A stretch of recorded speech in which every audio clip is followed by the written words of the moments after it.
Igualmente, bueno, voy a hacer más que nada algo que sucedió en mis campos clínicos para poder hacer un ejemplo de cómo se debería hacer el manejo. En este caso, cuando hice mis rotaciones por traumatología, muchas veces veíamos a pacientes que se les solicitaban TAC sin contraste, en este caso, para distintas lesiones, bueno, osteomusculares que tenían.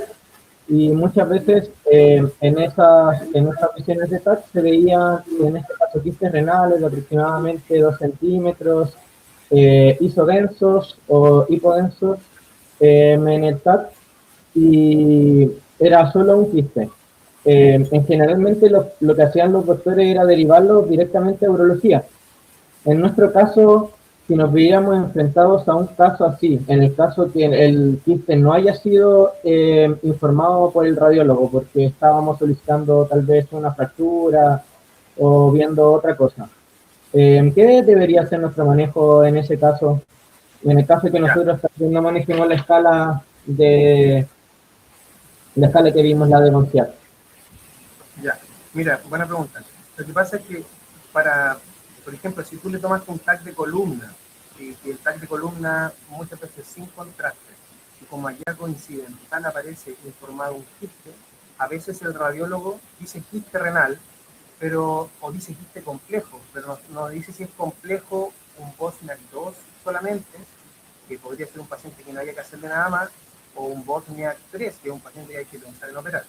Y eso porque el escáner en ese caso no tenía contraste y no era tomado con protocolo como un TAC de abdomen. Lo correcto sería, si no está informado el grado de Bosnia, salvo que diga quiste simple. Si dice quiste simple, no más vuelta, es quiste simple. Pero si dice quiste complejo y no dice el Bosnia, es porque ese examen no tiene contraste. Entonces lo correcto sería, antes de derivarlo, es tomarle un TAC de abdomen y pelvis con contraste para salir de la duda y clasificar bien de qué se trata, ¿ya? No es necesario resonancia ni una ecografía, porque ahí nos vamos a perder.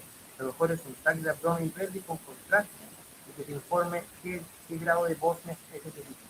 Incluso a veces puede ser que tenga un componente quístico y que sea francamente tumor, porque algo que parecía ser quístico, al ponerle contraste, el radiólogo te vuelve a informar no que esté complejo, te dice tumor renal. Entonces ahí el escenario cambia también. Porque yo recomendaría eso, el examen adecuado para poder tomar la decisión adecuada. Y en ese caso, en el caso de hacer un hallazgo de un quiste sin contraste de 2 centímetros, el suelo se informa quiste, ¿inicio GES o espero primero a pedir el abdomen y pelvis con contraste? No, finalmente el GS se lo hacemos nosotros y tienes que tener la alta sospecha de que pueda ser un neoplásico nomás, ¿ya? Pero ahí, si te parece que o es francamente un tumor renal o te lo informan como tumor renal o quiste complejo, tú tienes que derivar a ese paciente a urología, ¿ya? Para que nosotros hagamos la estratificación y que hagamos la planificación quirúrgica o la observación si corresponde, ¿ya? A mí me interesa que recuerden lo del Bosnia 2 en adelante, que ustedes salir de la duda y derivarlo, ¿ya? Y si es una ecografía te puede decir quiste complejo, porque la ecografía no clasifica el Bosnia. Entonces, si no clasifica el Bosnia, lo más correcto sería, si tienen los recursos, el paciente o está en un lugar, en un hospital donde puedes tomar un escáner, te toma el escáner, clasificas bien ese Bosnia y ahí decís, ¿se deriva o no se deriva? ¿Ya? Porque hay muchas interconsultas que nos llegan y que lo que hacen es que están congestionando el sistema, de interconsulta donde al paciente le tomaron una ecografía, por ejemplo, porque tenía un cólico biliar, le tomaron una ecografía y dice quiste complejo, quiste simple, o quiste nomás, dice, porque los radiólogos no siempre informan todo completo, de acuerdo a lo que ellos estén buscando, y dice quiste. Entonces le dicen quiste y mandan ese quiste a urología y el paciente lleva 2 años esperando, asustado porque cree que tiene un tumor renal, y a veces efectivamente lo tienen. Entonces, si hubiese sido derivado con un escáner, el escáner te sale al tiro de la duda, y esos pacientes generalmente son vistos rápidos. ¿Me entiendes? Ok, y la otra consulta, doctor, en el caso que tenga un tumor renal, un ejemplo de mi consulta, le hago el TAC de abdomen y pelvis y me dicen de que el paciente tiene un Bosniak 1 o un Bosniak 2 que sigue siendo benigno. En ese caso, ¿tengo que hacer algún estudio, tal vez repetir el examen en un año o algo así? ¿Hay algún diagnóstico diferencial que pueda hacer o qué me planteo ante un hallazgo de un quiste, en este caso Bosniak 1 o 2? Ya. sin Bosnia estamos hablando de quiste. Entonces, en ese caso son enfermedades benignas. Si te parece, supongamos que te parece un quiste, un Bosnia 1, ese paciente no tiene indicación de seguimiento. No se le hace más seguimiento, se le dice que es una elección benigna, que la puede tener el 10 o 20% de la población tiene quistes simples en los riñones, que no dan síntomas, que no dan hematuria, y que es un hallazgo benigno. De quedas tranquilo, no seguimiento. Si un Bosnia 2 tampoco requiere seguimiento, y hay que darlo de alta. Si es un Bosnia 2F, ese paciente requiere seguimiento, y se debe hacer seguimiento en 6 meses. Pero por lo mismo ese paciente yo le recomiendo derivarlo para que nosotros le hagamos seguimiento en urología, para ver si en algún momento deja de ser un 2F, se tendría que operar. ¿Ya? Por eso es importante que usted hasta el Bosnia 2 normal lo maneje, el 2F ya lo deriva. Pero teniendo en cuenta que esta es una clasificación para quistes renales, no para tumores sólidos, quistes renales. ¿Ya? Perfecto, muchas gracias, doctor. ¿Ya? ¿Alguien más tiene alguna pregunta de tumor renal? Si no, para avanzar con la siguiente clase.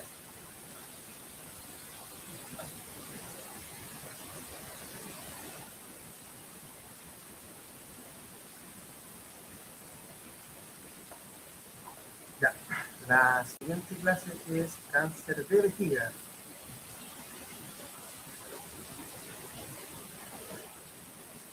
Ya.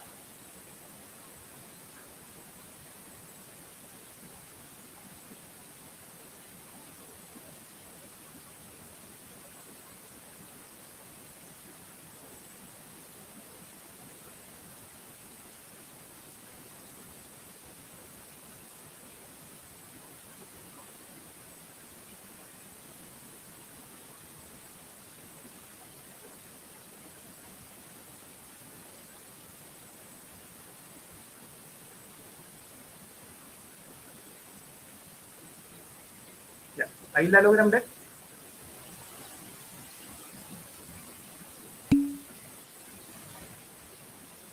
No, no la escuché. ¿Sí? ¿Se ve o no se ve? Sí, doctor. Ya. Oye, disculpen lo guaso. Ya. Ya, bueno, cáncer de vejiga. A modo de introducción, el cáncer de vejiga es la 9ª causa de cáncer en el mundo y el 13º en Chile. Es un cáncer que tiene un bajo diagnóstico en relación a los otros tumores urológicos en Chile. Por ejemplo, en España o en Europa, donde países donde hay mucho tabaquismo, realmente es mucho mayor la incidencia de esta enfermedad. ¿Ya? Es una enfermedad entonces, de baja prevalencia en relación a los otros. También recordar que al igual que el tumor renal, es una enfermedad que es mucho más frecuente en hombres, aquí 4 veces hombres versus mujeres, y que también en la edad media de presentación entre los 60 y los 70 años. O sea, en ese aspecto se parece al tumor renal desde el punto de vista epidemiológico. ¿Ya? En Chile, eh, se diagnostican más o menos como entre 300 y 200 casos de cáncer cáncer de vejiga al año. Ya estas estadísticas son antiguas y yo creo que esto es mucho más de lo que está reportado. ¿Ya? Y como aparece ahí, en 340 en hombres, 205 mujeres. Recuerden ese número porque después voy a mostrar una estadística de Estados Unidos y van a ver que es una cantidad pero impresionante. ¿Ya? Aquí llegamos a quizás 500, 600 casos al año. La tasa de mortalidad ha ido en aumento de esta enfermedad y eso que está ahí resumido se refiere al cáncer de vejiga no músculo invasor. ¿Ya? Este cáncer se divide en, digamos, en dos grandes tipos que tienen distinto manejo, que es el músculo invasor y el no músculo invasor. Es importante referirse a cada uno de ellos, porque el no músculo invasor es como el cáncer superficial antiguamente se llamaba así, y el cáncer profundo, visto de otra manera, es el cáncer de vejiga músculo invasor, con pronósticos totalmente distintos y tratamientos que son prácticamente dos enfermedades distintas en el manejo, pero desde el punto de vista del origen son similares, ¿ya? Entonces la mayoría de los pacientes tienen un cáncer de vejiga no músculo invasor y dice que el 70% constituye, de todos los cánceres de vejiga constituye el superficial, que es el no músculo invasor, ¿ya? Y el no músculo invasor al inicio parece ser una enfermedad que es de baja peligrosidad, porque un tumor pequeño, chiquitito, puede haber un poco de hematuria, pero se sabe que esta enfermedad, después de que uno reseca el tumor, puede haber una recurrencia, o sea, que vuelva a aparecer, es el concepto de recurrencia, que vuelva a aparecer, puede ser la misma o puede ser una distinta, pero que vuelva a aparecer, de más de un 50%, y cuando hablamos de progresión, nos referimos a que una lesión inicial, que era superficial, ahora es profunda, o sea, un cáncer de vesícula, de vejiga músculo invasor. Entonces, es importante recordar que de no músculo invasor puede progresar a músculo invasor, y ahí estamos hablando de una enfermedad distinta, ¿ya? Acá, por ejemplo, en Estados Unidos, 80.000 casos al año, versus los 600 que le mostré en Chile. Y aquí igual, dice que la mayoría tiene una enfermedad no musculoinvasora, el 70%, y el 25% tiene una enfermedad musculoinvasora al diagnóstico, ¿ya? Al diagnóstico musculoinvasora, ¿ya? Y el 5% se presenta como una enfermedad metastásica, ¿ya? El problema de encontrar una musculoinvasora y metastásica es que son tratamientos bien agresivos, ¿ya? Entonces, no es menor el que se presenten ya con una enfermedad que podría ser un tumor en la vejiga y que ya ese tumor tenga compromiso muscular, ¿ya? Ahora, de los factores de riesgo, igual que el tumor renal, por eso quise mostrarles primero las clases de tumor renal y después la hematuria, porque creo que está muy relacionada a muchas cosas. Por ejemplo, el tabaquismo, ¿ya? Más o menos de los pacientes con cáncer de vejiga, si uno les pregunta, la mitad de los pacientes ha fumado o fuma, ¿ya? Mayores de 60 años, el sexo masculino es un factor de riesgo, y los carcinógenos ocupacionales, que realmente uno les pregunta, pero muchas veces nunca llegamos realmente a tenerlo como antecedente, que son los hidrocarburos policíclicos, hidrosamina, amina aromática. En la práctica son pacientes que trabajan en la industria de refinería, pacientes que trabajan en caucho, ¿ya? Pacientes que trabajan con solventes industriales, estos pacientes que muchas veces ellos no saben los químicos que tienen, podrían estar puestos a riesgo, ¿ya? El agente terapéutico como la ciclofosfamida, la radioterapia, eso es importante, que sepan, la radioterapia pélvica, cirugías con radioterapia, cáncer de colon que van a radioterapia, cáncer de cervicuterino, cáncer de próstata, pacientes irradiados, están en riesgo ellos de evolucionar una segunda neoplasia en el futuro. Eso puede ser perfectamente un cáncer de vejiga, ¿ya? Y es importante que también el virus papiloma humano se ha visto en estudios recientes que también es un factor de riesgo para desarrollar cáncer de vejiga, pero no es el principal. Pero también que lo recuerden, los serotipos de alto riesgo como el 16 y el 18 están asociados a cáncer cervicuterino, podrían estar asociados también a cáncer de vejiga, ¿ya? Pero insisto, aquí el tabaquismo, la edad son los principales, ¿ya? La historia familiar del BRCA2, que es un gen supresor del tumor, que también lo van a escuchar harto en el cáncer de mama, en el cáncer de ovario y en el cáncer de próstata, también está asociado con mayor riesgo de desarrollar esta enfermedad. Y también la obesidad y la diabetes, ¿ya? Ahora, eso hablando de tumor de vejiga, pero no quería dejar pasar la oportunidad de pensar que en el fondo es el urotelio completo que es el que está enfermo, ¿ya? Entonces aquí, para que ustedes vean de forma global que el cáncer de vejiga, que todos los cánceres del urotelio suponen el 90%, que es lo más frecuente dentro del urotelio. Urotelio me refiero pelvis renal, ureter y uretra. Entonces es muy raro encontrar un cáncer de uretra, pero existen. Los de uretra son muy raros también, los de pelvis renal son muy raros también, y a veces se confunden con tumores renales, pero existen, ¿ya? Es importante que sepan que todo el urotelio puede estar enfermo. Por lo tanto, un paciente con un cáncer de vejiga podría tener en el futuro una recidiva de la enfermedad, pongamos en la pelvis renal o en un ureter. Por eso estos pacientes son el seguimiento súper importante, porque la enfermedad se considera como que todo el urotelio estuviese enfermo y susceptible de generar tumores. Ya. Ahora, la presentación clínica, lo más frecuente aquí es la hematuria, ya es lo que asusta siempre a todo el mundo, hematuria, hematuria, hematuria, ¿ya? La hematuria puede ser microscópica o macroscópica, ¿ya? Pero lo más frecuente es la hematuria. Cosas menos frecuentes son síntomas como el almacenamiento vesical, o sea, que el paciente diga que tiene polaturia, que tiene infuria, que tiene alteraciones del vaciado vesical, que dice que el chorro, el calibre inicial está disminuido. Esas son cosas raras, pero pueden ocurrir igual por compresión tumoral. Pero lo más frecuente es que estos tumores tengan un sangrado, muchas veces un sangrado escaso, intermitente, el paciente a veces no le da mucha importancia, pero la hematuria diría que es el síntoma cardinal que deben siempre recordar.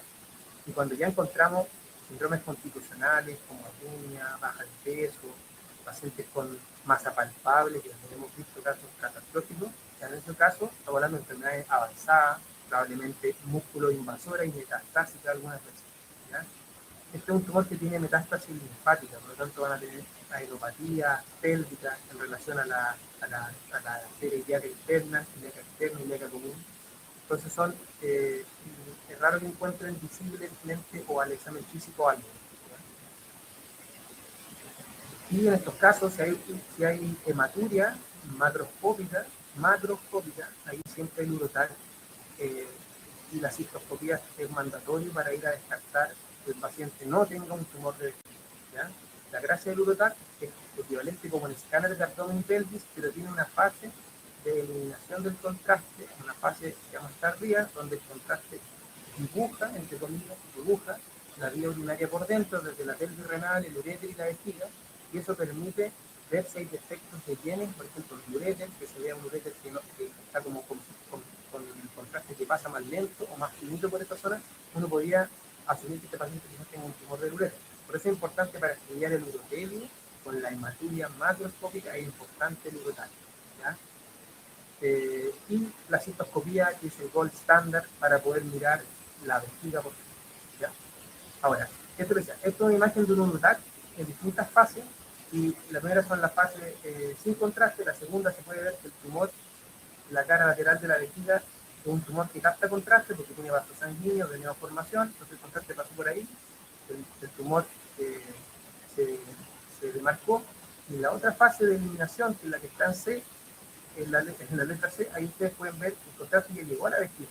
Entonces, en esa fase de eliminación se ve con mayor claridad cómo este efecto de Viene dibuja su tumor.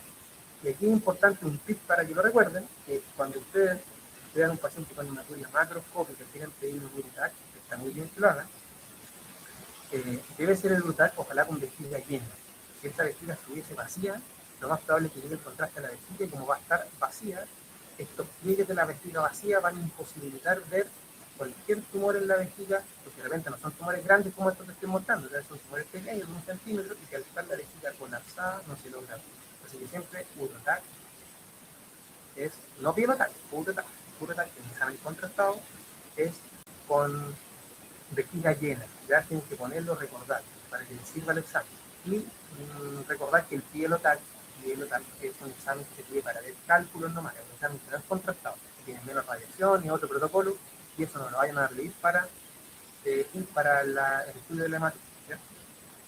Ahora, por ejemplo, aquí hay otra imagen de un urotac donde se ve que claramente no es la fase de eliminación, es la fase con contraste, y ahí se ve como la vejiga está engrosada, con las paredes irregulares. Eso sí, muy probablemente, a diferencia de la imagen anterior, ya es un tumor invasor grande. Es un paciente ya que sabemos que el pronóstico es mucho más adverso. Y aquí, por ejemplo, eh, un, vemos otra imagen, un corte coronal, donde en el riñón izquierdo se puede ver que el contraste viene saliendo y está bajando, y como en el tercio inferior del uréter se ve que hay más contraste también ahí. Eso significa que probablemente hay un tumor que está captando contraste en ese lugar, ¿ya? Por eso a veces es importante, por eso siempre es importante el urotac, porque también nos puede decir que a veces hay una enfermedad simultánea. A veces nos encontramos con tumores pequeños en vejiga, que al tomarle el urotac nos damos cuenta que también tienen tumores en el uréter, tienen tumores en la pelvis renal, y por muy chicos que sean, cuando son múltiples, el manejo muchas veces es radical, y hay que sacar el riñón completo, el uréter o incluso la vejiga, ¿ya? Así que aquí el Doctor, urotac es fundamental. Dime no. una consulta, es que no sé si va a hablar más adelante de la identificación del riesgo de la hematuria, quizá si no estoy mal, de la guía AUA, algo así, que Sí, donde va, de la hematuria, habla de de... cómo interpretar, Sí. sí, la hematuria, la vamos a ver en la última clase. Sí, vamos a hablar de Ah, hematuria. ya, ya, Sí, verdad, verdad, sí, sí, verdad. por eso quise Ya, pasar gracias, esto doctor. primero, porque la hematuria al final van a incluir, digamos, el tumor renal y el cáncer de vejiga, pero lo voy a ver al final. Ya, ya, gracias, doctor, perdón. Si no respondo tú al final, me comenta igual, ¿ya? No, es que le comentaba porque había me había metido un curso de urología y hablaba de eso, entonces era para ver si le íbamos a reforzar. Ya. No, si lo vamos a hablar. Vale, ya, entonces seguimos. Entonces, lo que decía, la cistoscopía cistoscopía, que es un instrumento por la vejiga con una camarita, eso es el gol estándar para el diagnóstico y la tipificación. Hay tumores de la vía urinaria, o tumores, por ejemplo, de vejiga, que ustedes, por ejemplo, le van a pedir un urotac, y si el tumor es chico, 4 milímetros, 3 milímetros, el urotac, o si la vejiga no estaba, la vejiga estaba colapsada, el urotac no va a ser capaz de mostrarlo. Y ustedes van a quedarse tranquilos con que quizás por esta hematuria macroscópica, con un urotac negativo, el paciente no tiene nada, y la verdad es que la cistoscopía es muy importante hacerlo igual porque estos tumores pequeños podrían ser solo vistos en cistoscopía, ¿ya? Esa imagen que se ve ahí es un tumor plano, ¿ya? Que se ve como un enmarañado de vasos sanguíneos, y esa es la típica imagen de algo que se llama carcinoma in situ, que es un cáncer superficial, es una neoplasia de alto grado, ¿ya? O sea, una neoplasia que puede ser potencialmente agresiva. Se considera dentro de los cánceres no musculoinvasores, porque son superficiales, comprometen solo el urotelio, y le podemos hacer después una imagen histológica, pero es importante saber que esta enfermedad, si se encuentra, que los pacientes hay que tratarlos, ¿ya?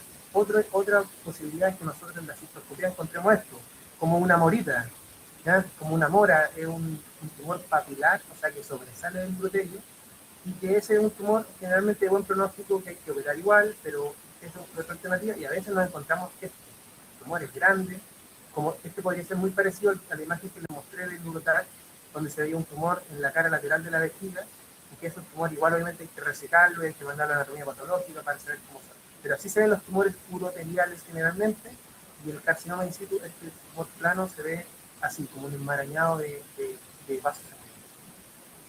Ahora, el tratamiento inicial siempre va a ser la resección transuretral de vejiga, que es con este instrumento metálico que tiene un asa de corte en la punta que nos permite revisar y mirar bien la vejiga, porque esto es un pabellón. Probablemente la cistoscopía anterior la hicimos ambulatoria, el paciente a veces no la tolera muy bien, nos permite mirar bien todas las paredes de la vejiga. Y cuando vamos a pabellón, ya con el diagnóstico de un tumor vesical, tenemos que hacer una cistoscopía bien hecha, completa, y resecar el tumor para poder mandar la anatomía patológica, ¿ya? Así como esa sería como la imagen de la visión de que está operando, ve cómo sale de frente el tumor, saca el asa de corte y con esa corta el tumor para mandarlo a la biopsia, ¿ya? Este es el tratamiento estándar y el primer tratamiento que se le da al tumor de vejiga, la resección transuretral. Partimos siempre de, ¿ya? Este es un video que muestra a grandes rasgos cómo se hace, ¿ya? Paciente en pabellón, en posición, esa posición de lirotomía, obviamente siempre con anestesia, por eso con anestesia final, no necesariamente anestesia general. Entonces, el tumor está ahí en la cara, en la cúpula de la vejiga, y muestran la punta del resectoscopio, que tiene un asa de corte, tiene una luz y tiene una cámara.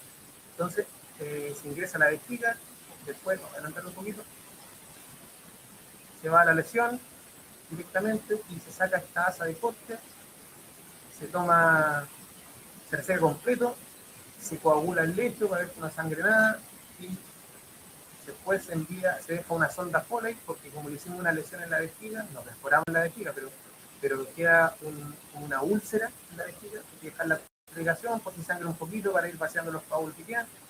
Ese es el postoperatorio, esa es la cirugía, inicialmente, ¿ya? Ahora, de la anatomía patológica, ¿qué nos puede entregar? Después que mandamos la biopsia, que se demora generalmente 2 semanas, 3 semanas, podemos, es importante porque aquí nos va a decir el tipo histológico, ¿ya? Y esto igual marca pronóstico. Lo más frecuente es que sean carcinoma urotelial, que es lo más frecuente. Va a decir carcinoma urotelial, ¿ya? También existen carcinomas escamosos, ¿ya? Estos están más bien asociados a cuerpos extraños en la vejiga. Por eso pacientes que son usuarios de sonda Foley de mucho tiempo pueden desarrollar, tienen más riesgo de hacer carcinoma escamoso, ¿ya? Pero es lo menos frecuente. También están los adenocarcinomas, que en este caso son tremendamente raros, y aquí hay que descartar que no sean adenocarcinomas de otros territorios cercanos, por ejemplo, adenocarcinoma de próstata, un adenocarcinoma de colon, que haya metastizado o que por continuidad esté comprometiendo la vejiga. Pero solo recuerden ustedes que el carcinoma urotelial es el carcinoma urotelial, ¿ya? Y los otros melanomas, sarcomas, son tremendamente raros y tienen un pronóstico horrible, ¿ya? Entonces, ¿qué cosa nos entrega la anatomía patológica? Primero, el tipo histológico. Segunda cosa importante de la anatomía patológica, esto es cuando llegamos a la biopsia, que nos entrega lo que yo les mencioné al principio. Nos permite clasificar el estadio tumoral local, o sea, en el fondo, entre comillas, la profundidad de la invasión. para diferenciar si esta lesión era músculo invasora o no. Si no es músculo invasora, aquí están, como yo les mencionaba, esta fotito muestra ese CIS, que es el CIS, que es carcinoma in situ, y se puede ver que es un tumor superficial que compromete solo las células del urotelio, no compromete la lámina propia, no compromete el músculo. Es una lesión que, si bien parece superficial, pero se considera una lesión de alto grado. Por lo tanto, los pacientes les confiere más riesgo de progresión y de recidiva, o sea, de que vuelva a aparecer la enfermedad o de que eventualmente, por tener un carcinoma in situ, podrían en el futuro desarrollar un carcinoma músculo invasivo. ¿Ya? El TA, no es necesario que aprendan esto, el TA es un tumor papilar, superficial, ¿ya? Como lo que se ve ahí, compromete solamente el urotelio también y tiene muy buen pronóstico, a veces solo con la cirugía es suficiente, no hay que hacer nada más. Y el T1 ya es un paciente que tiene un poco más de riesgo, que tiene el tumor compromete la lámina propia, pero no el músculo. Aquí el punto crucial es el músculo. El músculo invasión se habla de un T2 en adelante y el patólogo lo informa. Dice carcinoma uroterial, papilar, de alto grado, y ahí dice T1, TA, T2. Si nos informa un T2, ya sabemos que es una enfermedad que tiene peor pronóstico. Por lo tanto, siempre es importante en la cirugía tomar una buena muestra del fondo del tumor para que veamos si es que el músculo está comprometido o no. ¿Ya? Entonces aquí es importante porque nos permite diferenciar si es un músculo invasor o no músculo invasor. ¿Ya? Ahora, otra cosa importante es el grado histológico. ¿Ya? Y aquí lo único que hay que saber es que existen los de alto grado y bajo grado. Así que están informando hoy día. Si es bajo grado, uno lo clasifica al paciente como que tiene mejor pronóstico. Si es de alto grado, las lesiones pueden tener mayor recidiva. ¿Ya? ¿Y por qué es importante todo esto? Porque esto no lo van a hacer ustedes, pero es importante para que sepan todas estas cosas, porque nosotros hoy día lo que deberíamos hacer siempre es clasificar a los pacientes por riesgo. Los pacientes que ya se operó, que ya tenemos la biopsia, clasificamos por riesgo. Y estos riesgos están dados, por ejemplo, en este ejercicio, están dados por, estos son calculadores que existen para ver el riesgo de progresión a una enfermedad musculoinvasora o el riesgo de recurrencia a que vuelvan a aparecer nuevos tumores después de que se operó.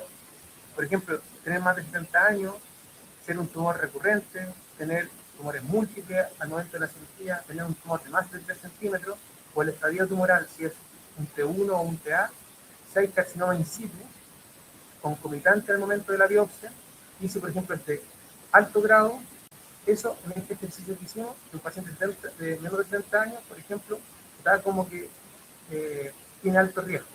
Y este alto riesgo, ¿qué significa? Acá, por ejemplo, un paciente de alto riesgo tiene a 5 años la probabilidad de progresión de casi el 10%. O sea, este paciente, por esa histología, por esa profundidad del tumor y por ese alto grado, pudiese ser considerado como alto riesgo. Y ese paciente puede progresar de su enfermedad y cambiar el pronóstico totalmente. Y si uno mira, si a un paciente por esa misma calculadora de riesgo da muy alto riesgo, pese a que es una enfermedad no musculoinvasora, porque eso se hace solo en los no musculoinvasores, podría tener incluso llegar hasta el 50% a 10 años de generar progresión. O sea, pasar de ser no musculoinvasor a ser musculoinvasor. ¿Y cuál es el problema de ser musculoinvasor? Que los tratamientos son totalmente distintos, los vamos a ver ahora. Tratamientos del no musculoinvasor, ¿ya? Son lesiones superficiales, ¿ya? El eje angular y lo que tienen que recordar es que hoy día hay más tratamientos, pero hoy día lo que más se utiliza es la BCG, ¿ya? Actúa como una inmunoterapia, genera una reacción dentro del endotelio con activación de células inmunes propias del cuerpo y lo que hace es que ataca el tumor, ¿ya? Y para esto es importante que el paciente vaya a este tratamiento una vez que ya se haya resecado todo el tumor. Esto es solo para evitar la enfermedad no musculoinvasora, ¿ya? Y hay esquemas distintos que pueden ir entre 1 año a 3, que no tienen que recordar, pero que sepan que es un tratamiento que puede durar entre 1 año a 3 dependiendo del riesgo que tenga este paciente. Y lo que previene sí es la progresión. O sea, el impacto mayor que tiene el dar BCG a estos pacientes es que evita que pasen de una enfermedad no musculoinvasora a una enfermedad invasora, ¿ya? Y también disminuye la recurrencia, van a tener menos recurrencia, pero lo más importante es que no progresa a una enfermedad no musculoinvasora, ¿ya? Y esto, ¿cómo se aplica? Ya se pone un líquido en la vejiga, se le pide al paciente que se acueste de guata, de espalda, se cambie de lado al costado, cada 30 minutos. Después el paciente se le pide que aguante unas 2 horas el líquido dentro de la vejiga y después lo tira, ¿ya? Es un tratamiento que se hace de forma ambulatoria y que es para el cáncer de vejiga no musculoinvasivo, ¿ya? Eso es lo único que yo creo que recuerdo. BCG. Y ahora, del cáncer de vejiga músculo invasor, estamos hablando ya de lesiones que comprometen el músculo, que comprometen la grasa perivesical, ya, o la estructura adyacente, por ejemplo, comprometen la próstata, comprometen los órganos vecinos, la mujer, el útero, ya. Son lesiones T4, son lesiones que tienen muy mal pronóstico, ya, y que en algunas circunstancias hay que tomar medidas más drásticas desde el punto de vista del tratamiento. Aquí no tiene ningún rol la BCG, porque la BCG dijimos que era para cáncer de vejiga no músculo invasor. Y para el músculo invasor, aquí hay alternativas. La cistectomía radical, que se refiere a sacar la vejiga completa, eso incluye una linfadenectomía, que es sacar los ganglios pélvicos, y hacer una derivación urinaria. Eso significa conducir la orina a través de un orificio que puede ser cutáneo o a través de la construcción de un intestino, de un conducto, ¿ya? Entonces, lo estándar sería para un T2 o un carcinoma de vejiga músculo invasor, la cistectomía radical y una derivación urinaria.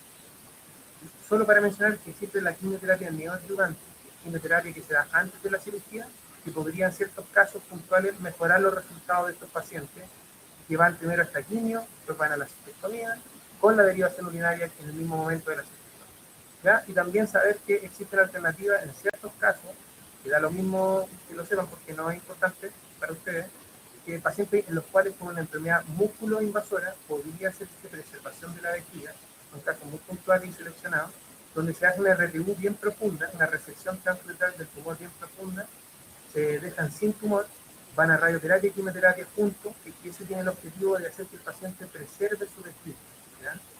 Con todos los beneficios que trae, pero en algunos casos no se puede porque tiene mayor riesgo de recidiva y estos pacientes podríamos empeorarle los resultados oncológicos. Recordar la cistectomía radical como con derivación urinaria como el eje central, ¿ya? La cistectomía radical entonces implica la extirpación de la vejiga, los órganos adyacentes y ganglios regionales. En el hombre incluye la extirpación de la próstata siempre, hasta un 10% de los pacientes con cáncer de vejiga tienen concomitantemente un cáncer de próstata, entonces estos pacientes hay que extraerle la vejiga y la próstata y la vesícula urinaria. En el caso de la mujer, hoy día se hace preservación de órganos como el útero, el cuello uterino y los ovarios, ¿ya? Se ha visto que es raro que tengan compromiso tumoral adicional. Antes se hacían completos, se sacaban en la mujer, además de la vejiga, el útero, los ovarios, las trompas, sacaba todo, incluso parte de la vagina. Hoy día ya no es así, pero cirugías más conservadoras, pero siempre van con cistectomía, a sacar la vejiga, más linfadenectomía, que sacar el ganglio. ¿Ya? Las técnicas, igual que en el cáncer anal, son técnicas que pueden ser abiertas, que la mayoría de las veces, técnicas laparoscópicas o técnicas asistidas por robot. ¿Ya?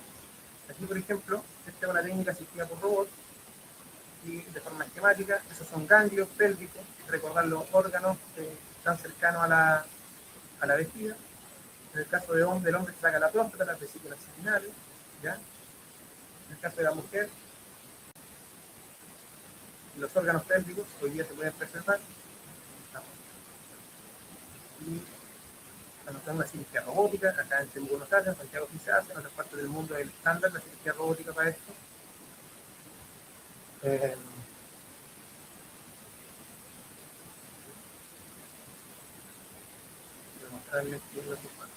Se hace la sección de los uréteres, ¿ya?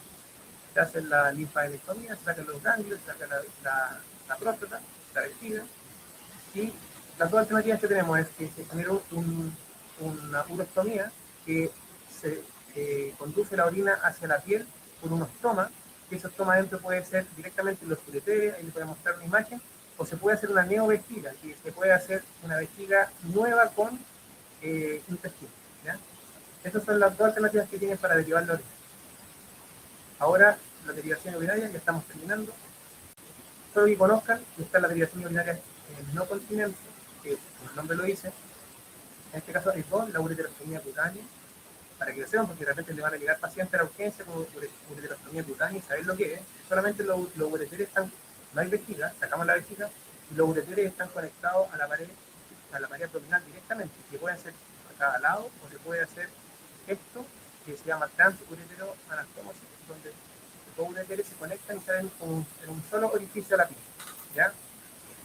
También está el conducto iliac, y esto es lo más frecuente, con la cirugía de Bricker. Bricker solamente se llama al nombre de la anastomosis que se hace, pero según el nombre correcto es conducto iliac. Ahí los ureteres se conectan a un asa de intestino delgado que se aísla, se le preserva la vasculatura, y esa asa de intestino delgado se hace un ostoma a la piel, y la gracia que tiene es que ese ostoma se cierra poco, permite al paciente mantenerse mucho tiempo con esto, no es continente, por lo tanto va a tener pegada una bolsita a la guatita del paciente y la orina va a estar constantemente cayendo a esa bolsita, ¿ya? No es continente, como les mostraba yo acá. Y después están las alternativas de derivación urinaria continente. Acá en Temuco se hacen muy poco, porque son cirugías más complejas, que tienen alta expertise, ¿ya? Y aquí lo más frecuente es que se genere un reservorio con intestino, y que este reservorio es continente porque se hace una válvula que impide que una vez que se llene de orina aquí, que la orina salga por la guata directamente, no sale. Lo que hace es que el paciente se pone un catéter, y por un catéter se vacía la orina cuando él quiere, ¿ya? Y eso le ahorraría tener que andar como una bolsita pegada, como una bolsa de ostomía, ¿ya? Y también están las neovejigas ortotópicas, neovejiga, como el nombre la dice, entonces se construye una vejiga nueva con intestino y esa vejiga se conecta al esfínter del urinario intercreado que tenemos todos, y entonces el paciente queda continente y él puede orinar voluntariamente, ¿ya? Eso sería lo ideal, el estándar, en lugares donde hay centros con mucha experiencia, es lo ideal, sería el paciente hacer la cistectomía radical y la derivación urinaria, hacer una neovejiga, ¿ya? Ahora, terminando ya el rol que tiene para el cáncer metastásico, lo anterior era todo cáncer, músculo invasor localizado, y para el metastásico es importante recordar que estos pacientes se pueden manejar con quimioterapia, que también se puede manejar con inmunoterapia, que el rol de la radioterapia generalmente es paliativa, tumores grandes en la vejiga que son inoperables, que están sangrando, se pueden hacer control paliativo para evitar que sangren, pero es un paciente que sabemos que estando metastásico el pronóstico es muy malo. La quimioterapia y la inmunoterapia han demostrado que pueden prolongar un poco la sobrevida. Están trabajos en curso donde hoy día con la inmunoterapia y mejores fármacos pueden los pacientes llegar a mejorar la sobrevida, incluso llegando a sobrevida cercano a los 50 o 60% 5 años, con nuevos fármacos que seguramente en el futuro esto va a ir mejorando, pero en general el cáncer de vejiga metastásico es una enfermedad de muy mal control. Entonces, un mensaje final, una enfermedad que ha ido aumentando con la población, a la medida que la población envejece, tiene que tener alta sospecha, sobre todo en pacientes con factores de riesgo y hematuria, ¿ya? Pacientes que hay que intentar prevenir a toda costa la atención primaria del tabaquismo. Y la enfermedad no musculoinvasora, una enfermedad de buen pronóstico, y la enfermedad musculoinvasora tiene que ser con cistectomía radical, que es el estándar, y tiene un pronóstico que puede ser variable. Y la enfermedad metastásica, que recuerden que tiene mal pronóstico, y que tratamientos nuevos han mejorado la sobrevida global. Eso. ¿Ya? Así si tienen preguntas de cáncer de vejiga. Hola, doctor.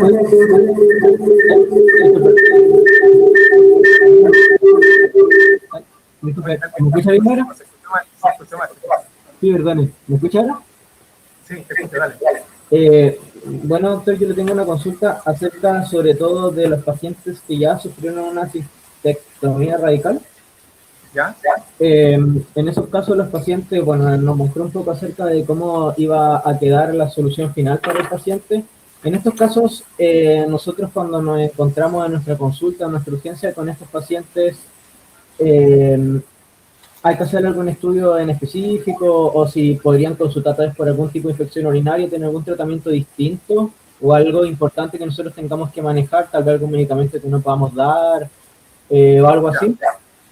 Sí, mira, buena pregunta. Y me parece que la clase de inspecciones la van a tener más adelante, pero lo que les puedo adelantar es que si ustedes ven un paciente, porque es frecuente lo que tú dices, si ven un paciente urológico con un antecedente de una derivación urinaria, sea una ureterostomía, sea un conducto ileal, sea un paciente que tenga una nefrostomía, que son sondas que se ponen directamente al riñón, o un paciente que tenga usuario de sonda Foley, si el paciente consulta por síntomas, por ejemplo, fiebre, decaimiento, le tomaste exámenes, tiene un examen de orina que está alterado, tiene, por ejemplo, parámetro inflamatorio elevado, tú sospechas una hipo, todos esos pacientes se consideran como un paciente, como una hipo complicada. Entonces, son pacientes que hay que tener más cuidado, no necesitan necesariamente tratarse hospitalizados, pero es un paciente que a lo mejor va a requerir antibióticos, va a requerir un control más estrecho de su patología.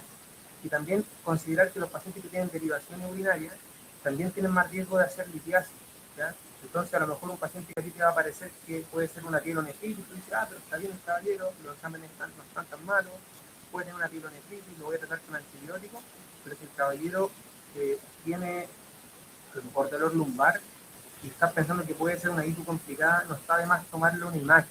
Esos pacientes quizás tomar una imagen para descartar que no tenga un absceso, que no tenga una litiasis o algo que requiera, por ejemplo, un manejo urológico intervencional. ¿Ya? Yo creo que para responder tu pregunta, pacientes que cumplen con criterios de hipo complicada son todos estos pacientes, entonces en ellos tienes que tener más cuidado de diagnosticarlos bien. Una imagen que se requiere. Una imagen puede ser un escáner, dependiendo de lo que estés pensando, o una ecografía, dependiendo de lo que tú estés pensando. Y lo otro es que generalmente los pacientes con derivaciones urinarias son más propensos a desarrollar enfermedad renal crónica en el tiempo. ¿Ya? Entonces hay que tener más precaución porque puede llegar súper bien. A lo mejor un paciente que te consultó por otra cosa, por, no sé, un esguince de tobillo, pero tiene un conducto ideal, tiene una derivación urinaria, a lo mejor ese paciente no tiene una función renal basal buena y tú le vas a dejar antiinflamatorio por el esguince de tobillo. Entonces, tener en consideración esto. Ver cómo está la creatinina, si una actividad que a lo mejor no te da para dejarle antiinflamatorio, no lo haga, o intenta evitar en la medida de lo posible. Yo creo que eso es lo más importante. Muchas gracias, doctor. Y la otra pregunta, en el caso de un paciente con estos antecedentes, yo, que estoy en un ejemplo en mi consulta privada y tengo un paciente al cual me está haciendo como consulta de seguimiento en general, si tuviera antecedentes de un cáncer de vejiga, tal vez que no hubo una cistectomía radical, sino que se trató con la BCG, ¿hay algo que yo pueda hacer como seguimiento o si lo dan de alta el paciente? Porque había dicho que tenían altas dosis recibidas. Además de la hematuria, ¿sería pertinente hacer algún estudio extra? Depende por lo que te consultes. En general, los pacientes, hay protocolos que realmente lo hace el urólogo, que son de acuerdo al riesgo. Hay pacientes que efectivamente damos de alta después de hartos años y hay pacientes que no. Habría que ver si ese paciente fue dado de alta de la especialidad. Si fue dado de alta de la especialidad y que consulta porque está con síntomas del tracto urinario inferior, el antecedente de haber tenido un cáncer de vejiga, lo que tendrías que pensar ahí es a lo menos tomarle un examen de orina completa, ver que no tenga hematuria, ¿ya? O ver si es que no tiene alguna otra patología de las más frecuentes, que puede ser, por ejemplo, una hiperplasia prostática, o que tenga una infección urinaria, ¿ya? Que son cosas frecuentes y que no necesariamente te van a alarmar como que tenga una recidiva. ¿Ya? Yo diría que la hematuria, en ese caso, con ese antecedente, tiene hematuria, yo tendría un factor de riesgo importante por el hecho de haber tenido un cáncer urológico y ese paciente quizás hay que pensar en derivarlo, siempre y cuando trates tú las causas benignas. Si está con disuria, fiebre, la hematuria y la explica la infección urinaria, no la antecedente del cáncer. ¿Ya? ¿Se entiende? Sí, muchas gracias, doctor. Ya. ¿Tienen más preguntas de cáncer de vejiga o algo que no haya quedado claro y quieran que expliquemos de nuevo?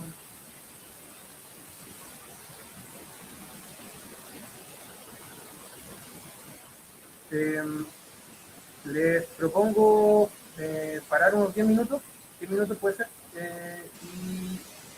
o un cuarto para la